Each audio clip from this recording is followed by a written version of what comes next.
রিয়াজরে popular করছে কে? Popular মানে বাংলাদেশে বাঙ্গুদের কাছে পরিচয় করে দিছে কে? এলিটদের কাছে খালিদ মহিউদ্দিন। ওই খালিদ মহিউদ্দিন তো হাঁটু গেড়ে ডয়চে ভেলের টিম নিয়ে আরাফাতরে নিয়ে যায় এই জেনেভায় হাঁটু গেড়ে সার করলো না? তার টাই যখন ঝুলতেছিল তখন আমি বলি আরে তা আমার কাছে তো উনি খুব প্রিয় একজন সাংবাদিক, বাঙ্গুর এত বড় সাংবাদিক, তার টাই ঝুলতেছে কেন? তার টাই তো থাকবে জামার সাথে লাগানো, ঝুলবে না। টাই কখন ঝোলে বুঝছেন তো? শিরদার মাথা নত করলে টাই ঝোলে। আমার তার সেই টাই ঝোলা দেখে তো বুঝিনি, এখন তো দুধ কা দুধ পানি কা পানি। ওই দিন দেখলাম এই খালিদ মহিউদ্দিন দুইটারে নিয়ে বলতেছে কি যেন একটা ভাঙচুরের বিষয়ে, এই নুরুর ওই বিষয়টাতেই বোধহয় কি যেন একটা বলতেছিল, মানে জাস্টিফাইড, আমি ভুলে গেছি। যতগুলো মব টব হয় তখন তো ওই পক্ষের দুইটারে নেয়, এক পক্ষের দুইটারে, একটা শিবিরের প্রকাশ্য আর একটা অপ্রকাশ্য, যেমন এবি পার্টির একটারে নেবে, শিবিরের একটা নেবে, তারা আলোচনা করে। তো এই যে মনস্টারদের এবং মবস্টারদের আমাদের তো চিনতে বাকি নাই। পশ্চিমারা কি চায়, পশ্চিমার পাপেট কে আসছে, আসলে মাঝে মাঝে আমার মনে হয় এই বাঙ্গুরা না একটা ভালো করে মুড়া খাক। 1971 বঙ্গবন্ধুর কারণে ভারতীয় মিলিটারিরা এই দেশ থেকে চলে গেছে। ইন্দিরা গান্ধী বুঝে গেছে যে মুজিবরে কাবু করা যাবে না, তো ভারতীয় মিলিটারিদের নিয়ে গেছে যারা একটা ভালো করে বাঙ্গুদের মুড়া দিত, তৈলে বুঝতো যে মুড়া খাওয়া কারে জিনিস। এখন তারা ভারতের আমেরিকান মুড়াটা খাক, খুব ভালো করে খাক, খুব ভালো করে খাক। আওয়ামী লীগের মাঠে নামা উচিত না, আমার মনে হয় মিছিল দিয়েছিল আমিও বিরুদ্ধে। ওরা ভালো করে মুড়া খাক, আমি এটার জন্য আমি সরি, আমি এর কোনো বিকল্প দেখতেছি না। আমরা নিশ্চয়ই সেটি চাই না আসলে, কারণ দেশটা তো আমাদের, তাই না? দেশের মানুষ আমাদের, তারা ভালো থাকুক। এই যেই সংকটে পড়েছে নিশ্চয়ই এ থেকে কোনো না কোনো উত্তরণ ঘটবে, এটা তার চিরস্থায়ী বন্দোবস্ত হতে পারে না। আফসানা কিশোর যেটি আসাদ নূর বললেন, এটি তো খুব ভয়ঙ্কর একটি কথা, যে তিনি এতগুলি জায়গায় নক দিয়েছেন, অ্যামনেস্টি ইন্টারন্যাশনাল সহ আরো অনেকগুলো জায়গায়, যারা বিশ্ব মানবতার একটা অবতার হয়ে আসে আমাদের সামনে, তারা একদম নিশ্চুপ। তো বাংলাদেশে এখন যে ভয়াবহ অমানবিক কার্যক্রম চলছে, তো বাংলাদেশের মানুষ কোথায় এর বিচার চাইবে? একটু অ্যাড করে দে আপা, আমি মেল করেছি আগস্টের 10 তারিখে, আমি দেখে বলতেছি। এবং এই স্ক্রল করে নিচে নামতে নামতে দেখলাম যে আমি এমন কোনো অর্গানাইজেশন বাদ রাখিনি যাতে হিউম্যান রাইটস অর্গানাইজেশন বলা যায়। আজকে সেপ্টেম্বরের 6 তারিখ, মানে প্রায় 1 মাস, 31শে মাস ছিল আগস্ট, মানে 3 দিন কম 1 মাস, একটা রিপ্লাই পাইনি কোথা থেকে। আপনি কোথাও ইনফরমালি আলাপ করার চেষ্টা করেছেন? করেছি। কি বলছে? হোয়াটসঅ্যাপে যাদের সাথে কানেক্টেড তারা বলছে ইমেল করো, বললাম ইমেল করেছি, বলছে আমরা হায়ার অথরিটির সাথে যোগাযোগ করে শীঘ্রই রিচ আউট করবো। আর খবর নাই, এখন তারা তো আমি কল করে ফোন করে বলতে পারি নাই, বাট তুই কর। অথরিটি মানে হাইকোর্ট দেখিয়ে দিয়েছে, বুঝতে পেরেছি। আফসানা কিশোর, সুলতান, আপনি যেটা বলছিলেন যে পশ্চিমা শক্তি বা মানবাধিকার সংস্থা তারা কেন চুপ, এটা খুব বোঝার জন্য খুব বেশি আপনার তত্ত্বের প্রয়োজন নেই, তাত্ত্বিক আলোচনা প্রয়োজন নেই। আপনি 1971 সালেও দেখেছেন যে 1971 সাল থেকে কিন্তু দেখেন আমাদের দেশে যে বৃহৎ জেনোসাইড ঘটেছে, 30 লক্ষ মানুষকে হত্যা করা হয়েছে এবং 4 লক্ষ নারীকে যৌন নিপীড়ন করা হয়েছে, ধর্ষণ করা হয়েছে, হত্যা করা হয়েছে। সেগুলোর স্বীকৃতি কিন্তু আমরা আজকে এত বছরেও পাইনি। কারণ কি? এই যে একটা ডিনায়াল থিওরি জেনোসাইডের কেন থাকে, কারণ হচ্ছে কি এর সাথে পশ্চিমা শক্তি জড়িত। যখনই এর বিচার হবে, এটাকে জেনোসাইড হিসেবে স্বীকৃতি দেওয়া হবে, তখন কিন্তু এই পশ্চিমা দেশগুলো যেমন আমেরিকা, চীন, এরা কিন্তু সরাসরি পাকিস্তানকে সমর্থন করেছে, সহায়তা দিয়েছে। ব্রিটেন পরোক্ষভাবে সহায়তা করেছে। এরা কিন্তু এই কাজে তারাও দোষী সাব্যস্ত হয়। এখন আপনি আমাদের দেশের দিকে যদি তাকান, আমাদের 5ই আগস্টের আগে থেকে এবং পরের থেকে যা হয়েছে, আপনি দেখেন ইউএস এমবাসির সক্রিয় ভূমিকাটা দেখেন। এবং আপনার আরেকটা প্রোগ্রামে সম্ভবত আমি এসে বলেছি, আপনার সাথে আমার ব্যক্তিগতভাবে আলাপ হয়েছে, যে 5ই আগস্টের পরে পশ্চিমা শক্তি, এই ইউরোপীয় ইউনিয়ন তো পশ্চিমা শক্তি, তাই না? ইউরোপীয় ইউনিয়নের লোকেরা কার সাথে বারবার দেখা করেছে? 3 মাসে 3 বার জামাত ইসলামের সাথে দেখা করেছে। এবং আমাদের যখন 8ই মার্চ পালন হচ্ছে বিশ্ব নারী দিবস, তখন এই ইউরোপীয় ইউনিয়ন কোন নারীদেরকে ডেকে এনেছে? ছাগি সংস্থার নারীদেরকে। ঠিক আছে, জামাতের যে ছাত্রী সংস্থা বলি আমরা, আমি সেটাকে ছাগি সংস্থা বলি, সেই ছাগি সংস্থার নারীদের সাথে তারা দেখা করেছে। তো তারা তাদের অ্যাসাইনমেন্ট অনুযায়ী যাদেরকে যেখানে বসানোর কথা, পশ্চিমা শক্তি সবসময় যেই দেশে, এটা মুসলিম দেশ হলে সেখানে দেখা যায় যে মুসলিম এক্সট্রিমিস্ট যারা আছে তাদেরকে তারা এম্পাওয়ার করার চেষ্টা করে।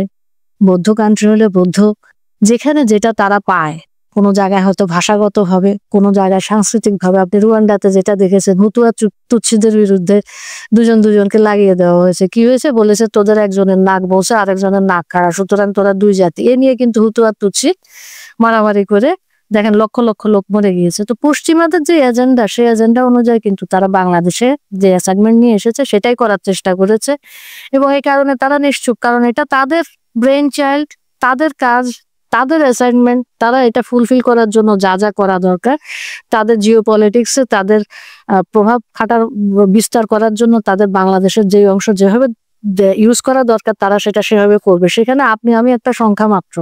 সেখানে 10 লাখ মারা যাচ্ছে না 10,000 মারা যাচ্ছে, সেখানে পলিটিক্যাল জেনোসাইড হচ্ছে না কমিউনাল ভায়োলেন্স হচ্ছে, এগুলো তাদের কোনো ধর্তব্যের বিষয় না। তারা আমাদেরকে পোকামাকড়ের মতন দেখে, এবং সেটাই দেখে যাচ্ছে। বিগত কয়েকদিন আগে ট্রাম্প একটা বলেছে যে সবাই হয়তো মরে গেলেও কিন্তু আমেরিকা বেঁচে থাকবে, আমেরিকা এত বৃহৎ। তাদের লক্ষ্য উদ্দেশ্য ওরকম। তো পশ্চিমা গোষ্ঠীর দিকে তাকিয়ে থেকে তারা আমাদের মানবাধিকার লঙ্ঘন নিয়ে কথা বলবে, তারা আমাদের দেশের অবস্থা নিয়ে কথা বলবে, সেটার দিকে তাকিয়ে না থেকে আমরা আমাদের কাজ করতে হবে। আমাদের বিরুদ্ধে 1971 সালেও পশ্চিমা শক্তি ছিল, এখনো আছে। আমার দেশের জনগণ কিন্তু আমার মতন এলিট শ্রেণী না, আমার মতন সুবিধাভোগী শ্রেণী না। আমার দেশের কিন্তু কৃষক, শ্রমিক, মেহনতি জনতা, তারাই কিন্তু দেশকে 1971 সালে আবার ট্র্যাকে ফিরিয়ে নিয়ে এসেছে। এবং আমি দৃঢ়ভাবে বিশ্বাস করি যে সেটা আওয়ামী লীগ হোক বা মুক্তিযুদ্ধের সপক্ষে শক্তি হোক, জনগণের কথা শেষ পর্যন্ত বলে দিবে। তারা রক্ত দিচ্ছে এখনো, আগামীতেও দিতে হবে তাদেরকে হয়তো দেশ রক্ষার জন্য, কিন্তু তাদের ছাড়া দেশ রক্ষাও হবে না। ওই পশ্চিমা শক্তি টক্তি ওইটা দেখা যাবে যে যখন আমাদের দেশ ট্র্যাকে চলে আসছে, তখন তারা আবার আমাদেরকে ওই নির্বাচিত সরকারকে, যে সরকার মুক্তিযুদ্ধের সপক্ষে শক্তি হবে, সেই সরকারকে তখন তারা স্বীকৃতি দিতে বাধ্য হবে, যেভাবে 71 সালেও তারা বাধ্য হয়েছে। জি, আমরা কি সেই নমুনা অলরেডি দেখতে শুরু করেছি কিনা আসাদ নূর? কারণ কক্সবাজারে আপনারা দেখেছেন যে সেখানে জনগণ কিন্তু প্রতিরোধ গড়ে তুলেছে, সেনাবাহিনী সেখান থেকে ফিরে আসতে বাধ্য হয়েছে। কক্সবাজার এবং ওই অঞ্চলটা ঘিরে তাদের পরিকল্পনাটা কি আসলে? ওরা এখন ওদের আসল পরিকল্পনা কি সেটা তো আমাদের পক্ষে জানা সম্ভব না। এটা হয়তো ইউনুসও জানে না, তার যেহেতু সে ওদের গোলাম বলছে মনিব, সে সবকিছু করে দিচ্ছে। কিন্তু বাংলাদেশের মানুষকে যদি তারা আন্ডার এস্টিমেট করে, তাহলে আমার মনে হয় যে একটু 1971-এর কথা মনে করা উচিত। 71 কেন, 52 দেখেন। তাদের মানে এইটা তাদের এই মানে পূর্ব আর পশ্চিম পাকিস্তান, অখণ্ড পাকিস্তান থাকা সত্ত্বেও তারা নিজেদের মধ্যে বুঝেন যে নিজেদের দেশ এটা দমন করতে পারে নাই। যখন বৈষম্য করছে, বাঙালিরা দমায় রাখতে চাইছে। তো এখন তারা এসে আমেরিকার সাহায্যে নিয়ে আর মানুষ বসে বসে দেখবে। আমার এটা কোনো কারণেই মনে হয় না এরা চেষ্টা করছে, কারণ তারা এক্সপেরিমেন্ট করতে গেলে অসুবিধায় কোথায়? আর আমেরিকার ক্ষতি কি? এটা তো তাদের মাটি না।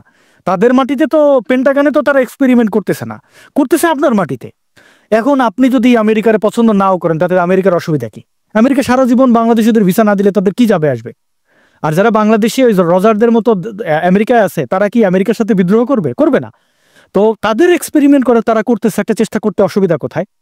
আর জামাত ইসলাম তো পরাজিত শক্তি, তাদের আর পরাজয় নতুন করে কি? তারা ওই পরাজয় নিয়ে এখনো চেষ্টা করে মুক্তিযুদ্ধকে একটু যদি খাটো করানো যায়। আবার যখন ধোলাইটা খায়, দেখেন নাই ঢাকা বিশ্ববিদ্যালয়ের সেই তারা রাজাকারের যেগুলারে আমরা শাস্তি দেওয়াইলাম, আওয়ামী লীগ দেবে না, তাও আমরা গণজাগরণ, তারপরে কোর্টের কাছে দাবি তুললাম, গণরোষে, তারপরে কোর্ট পুনরায় বিবেচনা করে দেখলো তাদের কি ভুল ছিল, তারপরে এদের ঝুলানো হইলো। তাদের ছবি দেওয়ার পরে কয় ঘন্টা রাখতে পারছে? তো তারা তো ক্ষমতা রাখতে পারলো না কেন? বাপদের নাম।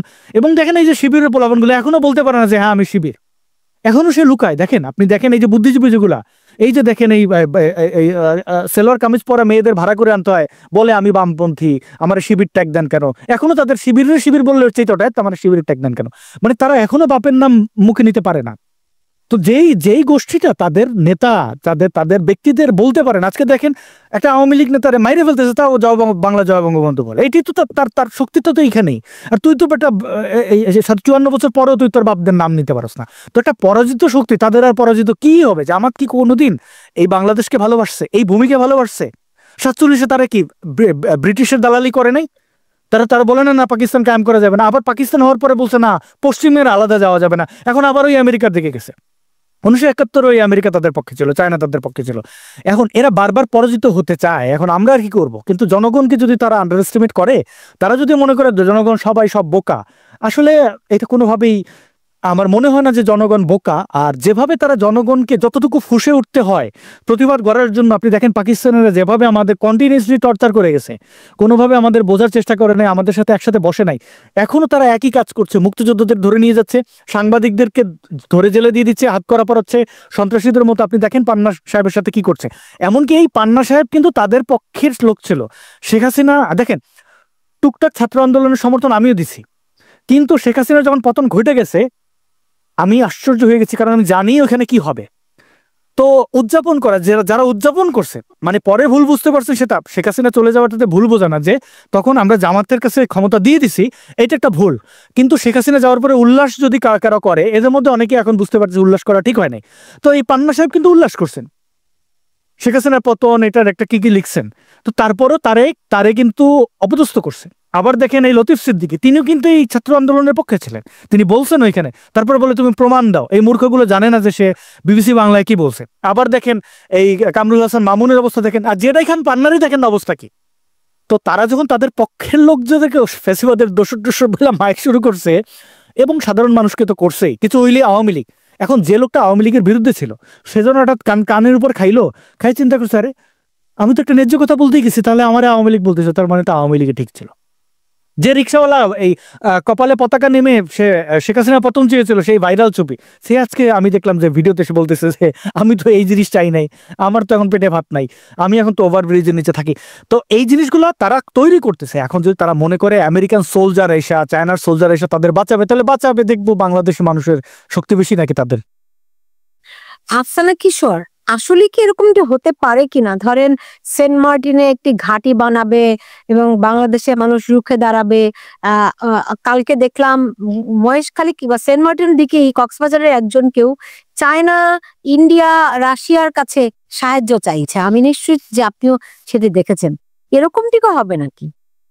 এখন সুলতানা, যেটা আমরা প্রথম থেকে আলাপ আলোচনা করে আসছি, আমার দেশে গণতন্ত্র, freedom of speech, freedom of expression, gender equity, gender equality, inclusiveness, এগুলো কোনো কিছুই কিন্তু করার জন্য পশ্চিমা শক্তি এখানে আসেনি। তারা তাদের ব্যবসায়িক স্বার্থ নিয়ে এসেছে, এবং সেই ব্যবসায়িক স্বার্থ বা জিওপলিটিক্স যে জিনিসগুলো একে অন্যের সাথে ওতপ্রোতভাবে জড়িত, সেগুলো যদি বাস্তবায়িত করতে হয় তাহলে সেন্ট মার্টিন কেন, বহু জায়গাতেই বহু কিছু করতে হবে। এবং আপনার মনে আছে ইন্দোনেশিয়াতে দীর্ঘদিন ধরে, প্রায় 32 বছর ধরে কিন্তু ইন্দোনেশিয়াতে এক ধরনের অ্যান্টি কমিউনিজম মুভমেন্ট চলেছে, সেখানে লক্ষ লক্ষ মানুষকে হত্যা করা হয়েছে। অ্যান্টি কমিউনিজম মুভমেন্ট করার পরে কিন্তু দেখেন শেষ পর্যন্ত কি হয়েছে। ইন্দোনেশিয়ার একটা কি বলবো, একটা ভূগর্ভস্থ যেসব মিনারেল থাকে সেগুলোর একটা ভালো জায়গা, যেমন পূর্ব তিমুরকে কিন্তু তারা সরিয়ে পশ্চিমা শক্তি অস্ট্রেলিয়া সহ তারা কিন্তু একটা আলাদা দেশ করেছে। তো আমরা সেই দিকে যদি দেখি যে আমরা হয়তো সেদিকে এগিয়ে যাচ্ছি, কিন্তু আমাদের দেশে আপনি যেটা বললেন যে অনেক কিছু আনপ্রেডিক্টেবল থাকে, কারণ হচ্ছে কি আমাদের মানুষজন।